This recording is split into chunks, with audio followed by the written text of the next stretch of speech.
Let's look closer at the systems that reproduce Black inequality generation after generation, leading to a perpetual cycle of protest and racial unrest. The first system we need to see clearly is housing, since it serves as the foundation for reproducing an unequal America. One of the first things to understand about systemic inequality is that America's past still affects us today. Throughout American history, numerous housing policies and practices were put in place to advantage white Americans while intentionally disadvantaging Black Americans. These historical policies worked together to create the American housing inequality we have today. Racial covenant restrictions of the 1920s, 30s, and 40s prohibited Blacks from living in certain neighborhoods. The federal GI Bill successfully helped white veterans to buy homes after World War II, while largely excluding Black veterans. And the practice of redlining was used to shut down investment in predominantly Black areas of the country. Redlining is a discriminatory practice that denies services to certain service areas based on the demographics of who lives there. Historically, maps were created of cities across the country that marked areas as safe for investment and marked in red areas that investors and developers should avoid.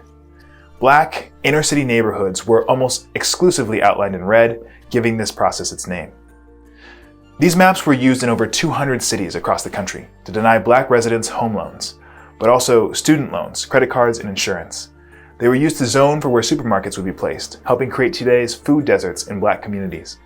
And they helped establish boundaries for where retail establishments would build their stores.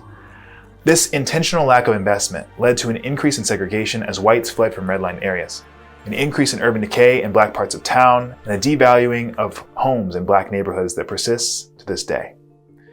The outcome of these policies? 66% of Black children today grow up in neighborhoods with significant poverty compared to 6% of white children. Additionally, there's a 31% gap between white homeownership and Black homeownership in America. Even though the housing laws that created the disparities between Black and white homeownership have been eliminated, we as a nation have failed to disrupt the system of harm that they created. This self-replicating system of housing inequality is foundational to America's cycle of protests and racial unrest. Tune into the next video to learn how the ongoing effects of housing inequality feed directly into the second system of Black inequality, education.